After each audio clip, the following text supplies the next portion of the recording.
नमस्कार, आप देख रहे हैं दिव्य हिमाचल टीवी और मैं हूं आपके साथ पल्लवी शर्मा। स्वागत है आपका हमारे खास कार्यक्रम जाहिर है में।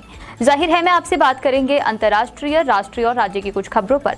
साथ ही समाचार पत्र की प्रमुख खबरों पर भी आपसे चर्चा होगी। कार्यक्रम के अंत में एक रोजगार के बारे में भी आपको जानकारी देंगे, तो बने रहिए कार्यक्रम के अंत तक।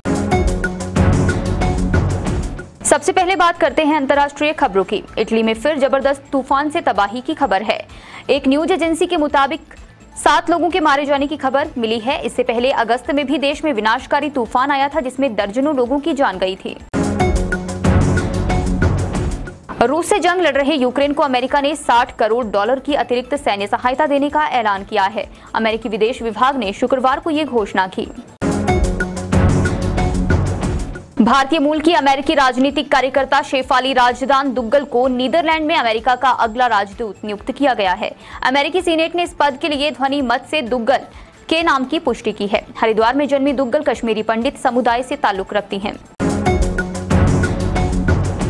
और अब बात करते हैं राष्ट्रीय खबरों की। देश के कई हिस्सों में बारिश को लेकर मौसम विभाग ने अलर्ट जारी किया है। आज और कल यूपी तथा उत्तराखंड में भारी बारिश का अनुमान जताया गया है। गुजरात और महाराष्ट्र, मध्य प्रदेश और चंबल संभाग और पश्चिमी हिस्से तथा राजस्थान के कुछ भागों में भारी बारिश हो सकती है।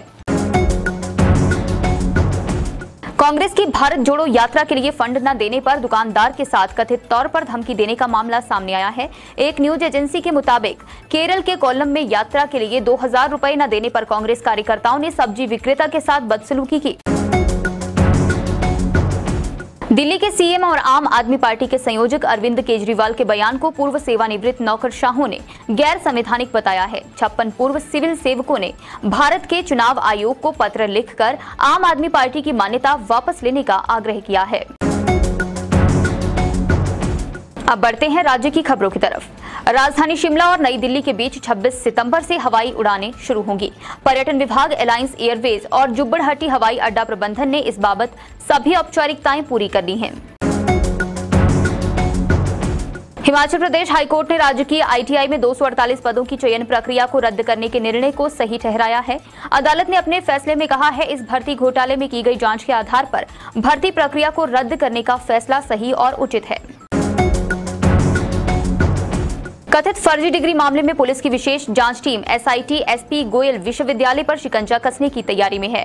वीरवार को एसआईटी ने विश्वविद्यालय की विधि विभाग के पूर्व एचओडी से लंबी पूछताछ की। विश्वविद्यालय पर फर्जी डिग्री आवंटन के आरोप में मामला दर्ज है। अब बढ़ते हैं समाचार पत्र की प्रमुख खबरों की तरफ। मुख्यमंत्री जयराम ठाकुर की अध्यक्षता में गुरुवार को हुई प्रदेश मंत्रिमंडल की बैठक में एसएमसी नीति के तहत नियुक्त शिक्षकों को लाभान्वित करने के लिए बड़ा फैसला लिया गया। मंत्रिमंडल ने एसएमसी नीति की धारा 10 को हटाने और एसएमसी शिक्षकों का भविष्य सुरक्षित करने के लिए नीति की धारा 9 में नया प्रावधान जोड़ने का फैसला किया है। इससे इन शिक्षकों को जॉब सिक्योरिटी मिल पाएगी। अंतर्राष्ट्रीय कुल्लू दशहरे में इस बार प्रधानमंत्री नरेंद्र मोदी बतौर मुख्य अतिथि शिरकत कर सकते हैं। राज्य सरकार इस बारे में पीएमओ के संपर्क में है। प्रदेश हाईकोर्ट ने लिखित परीक्षा के माध्यम से डॉक्टरों के 300 पद भरने के विरोध में दायर याचिका को खारिज कर दिया है। मुख्य न्यायाधीश सैयद और न्यायाधीश ज्योत्सना रिवाल दुआ की खंडपीठ ने इस मामले में स्पष्ट किया कि स्वास्थ्य विभाग अब लिखित परीक्षा के परिणाम को घोषित करने के लिए स्वतंत्र है।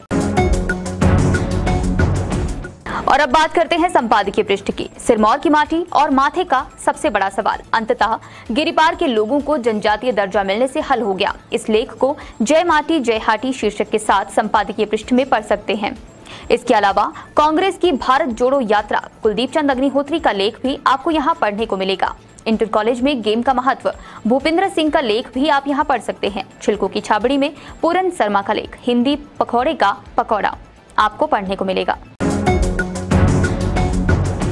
और कार्यक्रम के अंत में बात करते हैं रोजगार की। बैंकिंग सेक्टर में जॉब करने की ख्वाहिश रखने वाले युवाओं के लिए देश में सबसे बड़े बैंक में नौकरी पाने का शानदार मौका है। एसबीआई ने क्लर्क के 5000 से अधिक पदों पर भर्तियां निकाली हैं। इस भर्ती में उम्मीदवारों का चयन प्री व मेंस परीक्षा के आधार पर किया जाता है। इन पदों पर अंतिम रूप से चयनित युवाओं को शुरुआत में ही 19,000 से लेकर अधिकतम 47,920 रुपए तक की सैलरी दी जाएगी। इन पदों के लिए 7 से 27 सितंबर 2022 तक आवेदन किया जा सकता है। किसी भी विषय से ग्रेजुएट अभ्यर्थी जिनकी उम्र न्यूनतम 20 से 28 वर्ष हो, इन पदों के लिए आवेदन कर सकते हैं। जाहिर है कार्यक्रम में बस इतना ही। देखते रहिए दिव्य हिमाचल टीवी।